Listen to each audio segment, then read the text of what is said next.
I adjusted my $20 thrift store blazer and took my usual seat at the back of the Harrison Financial Group's weekly staff meeting. As always, my cousin Peter barely acknowledged my presence, too busy adjusting his Rolex and bragging about his latest deal. Another billion-dollar merger, he announced to the admiring junior analysts. That makes 3 this year. Not bad for someone who just turned 35. I hid my smile behind my coffee cup. If only they knew that their small-time consultant had orchestrated those deals from the shadows, using Peter's ego against him every step of the way.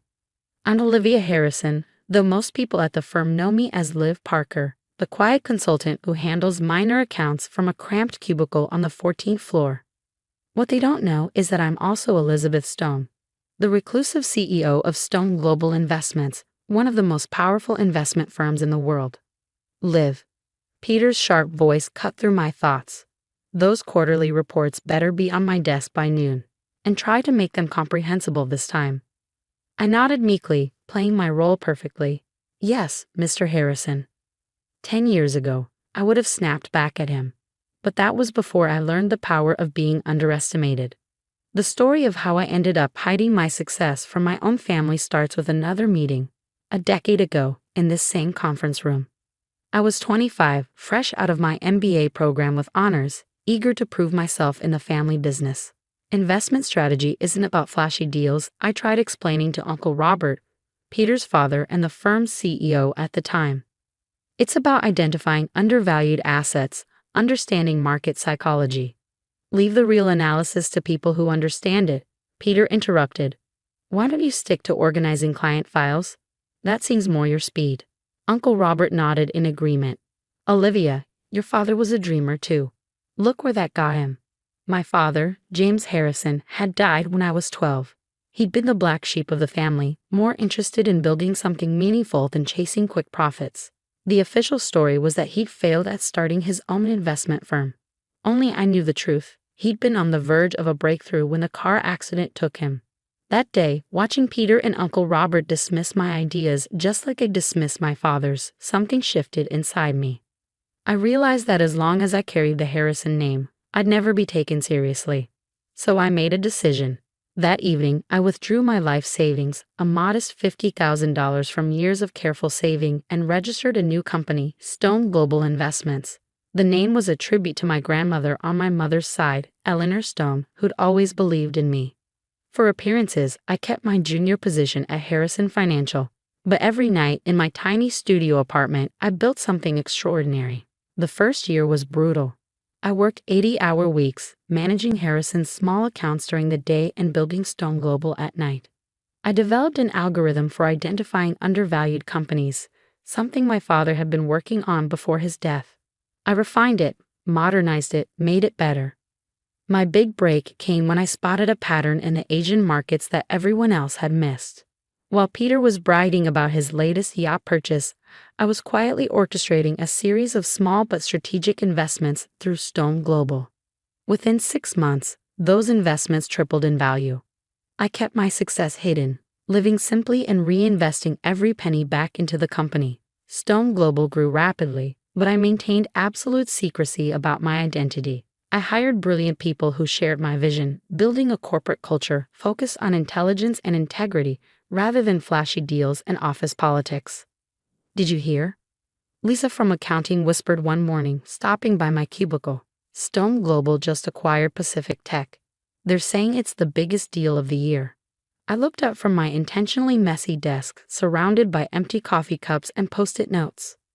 Really? That's interesting. What Lisa didn't know was that I finalized that deal at 3 a.m. from my home office, a converted walk-in closet in my deliberately modest apartment. The acquisition had added another billion to Stone Global's portfolio.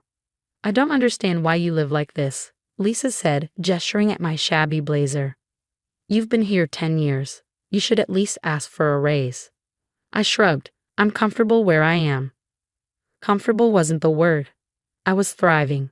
While Peter and the other executives focused on their public image, I was building something revolutionary.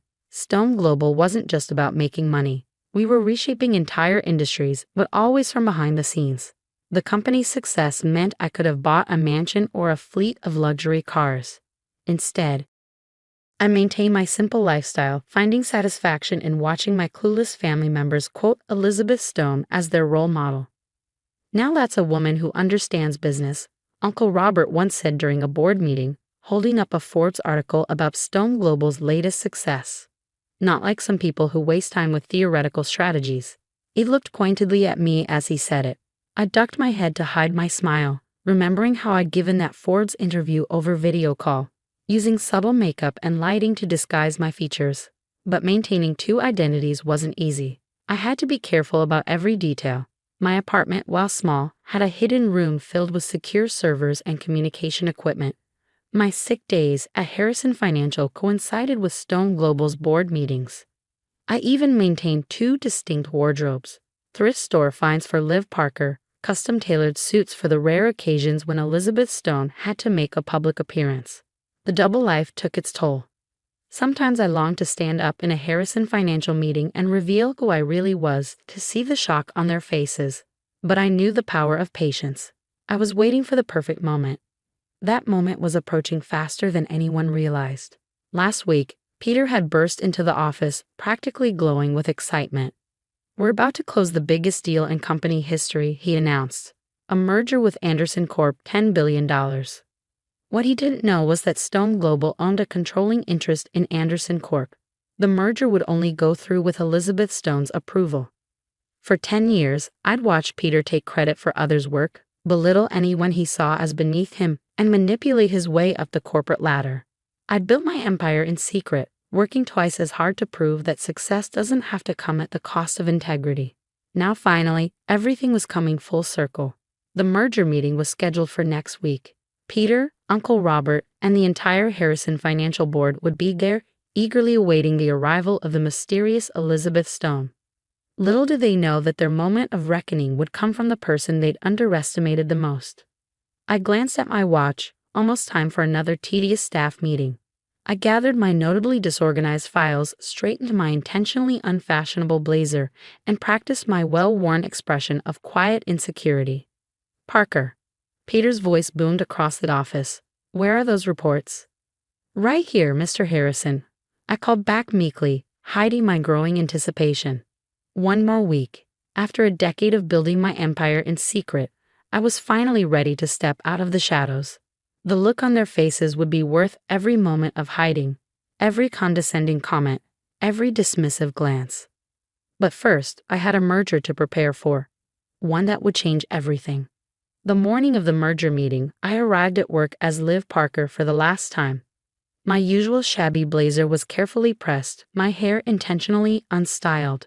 No one at Harrison Financial gave me a second glance as I made my way to my cubicle. "Big day," Lisa whispered, stopping by my desk. "Everyone's talking about meeting the mysterious Elizabeth Stone." I nodded, hiding my smile. "I heard she's very particular about deals." Peter was already in full peacock mode, strutting around the office in a new Italian suit. "Elizabeth Stone is going to love what we've put together," he announced to anyone who would listen.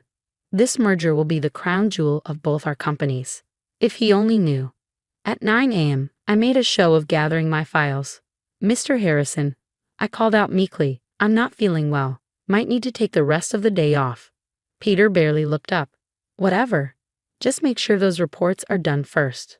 I headed to the elevator, but instead of going down to the lobby, I went up to the private penthouse suite where I kept my Elizabeth Stone identity hidden. Within 30 minutes, I had transformed. Gone was the shabby blazer, replaced by a perfectly tailored Armani suit. My hair was elegantly styled, my makeup flawless but subtle. The merger meeting was scheduled for 2 p.m. At 1:55, I watched through the penthouse's one-way glass as the Harrison Financial Board members filed into the main conference room. Peter was practically bouncing with excitement. Uncle Robert kept checking his Rolex. My phone buzzed. A message from my executive assistant at Stone Global. "Cars waiting at the private entrance. Ready when you are." I took a deep breath, thinking of my father. He had always taught me that true success wasn't about crushing others, but about proving your worth through actions rather than words. At exactly 2 p.m., I stepped into the conference room through the private entrance. The effect was immediate. Every head turned, eyes widening at the sight of Elizabeth Stone in the flesh. "Gentlemen, I said smoothly, my voice carrying none of Liv Parker's artificial meekness. Shall we begin? Peter jumped up, hand extended. Miss Stone. I'm Peter Harrison. We spoke on the phone about the Anderson Corp merger. I finished, ignoring his outstretched hand. Yes, I'm well aware of your enthusiastic pursuit of this deal. Uncle Robert leaned forward. We've prepared a comprehensive presentation demonstrating the synergies between our companies. I sat down at the head of the table, opening a sleek leather portfolio. That won't be necessary. I've already reviewed everything. In fact, I've been reviewing Harrison Financial's operations for quite some time. Something in my tone made Peter's smile falter slightly. Your company's approach to business is, I paused deliberately, interesting. Taking credit for others' work, manipulating market positions, belittling talented people because they don't fit your narrow view of success. The room grew very quiet. I don't understand, Peter said, his confidence cracking. We've always operated with the highest standards. Really? I pulled out a file. Like when you claimed credit for the Asian market strategy that was actually developed by a junior analyst? Or when you push up talented employees because they threaten your position? Uncle Robert's face had grown pale. Miss Stone, I assure you, don't. I held up my hand. Save your assurances for someone who hasn't watched your operation from the inside for the past decade. Confusion crossed their faces. Then slowly, terribly, recognition began to dawn in Uncle Robert's eyes. No, he whispered. It can't be. I smiled, reaching up to remove the contact lenses that had slightly altered my eye color. Hello, Uncle Robert. Peter. Surprised to see your small-time consultant on this side of the table. Peter's face went from red to white to red again. Olivia. But, you can't be. Elizabeth Stone. The CEO of the company you've been desperately trying to impress. I leaned back in my chair. Have been for 10 years, while you were all too busy looking down your noses at Liv Parker to notice what I was building. The board members were exchanging stunned glances, some looked horrified, others oddly impressed. This is impossible, Peter sputtered. You're nothing but a... Careful. I cut him off. You're about to insult the person who controls the fate of your $10 billion merger. That shut him up. I opened another file. Let's talk about what's really going to happen here. Stone Global isn't going to approve this merger, at least not as it stands. You can't do this. Uncle Robert finally found his voice. The shareholders will be very interested to learn how Harrison Financial has been operating, I finished. Unless, of course, we can reach a different arrangement. For the next hour, I laid out my terms. Harrison Financial would undergo a complete restructuring. Peter and Uncle Robert would step down from their executive positions. The company would implement new policies focusing on merit rather than connections. You've been planning this for years, Uncle Robert said quietly. No, I corrected him. I've been building something meaningful for years. This is just the natural conclusion. As they filed out of the conference room, thoroughly defeated, Peter paused at the door. Why did you hide for so long? Why work here as her? I thought about all the lessons I'd learned watching from the shadows. Because sometimes the best way to understand a broken system is to experience it from the bottom. Everything I built at Stone Global came from watching how not to run a company. The news broke the next morning. The business world was shocked to discover that the reclusive Elizabeth Stone was actually Olivia Harrison, and that Stone Global had engineered a complete takeover of Harrison Financial. Our stock price soared.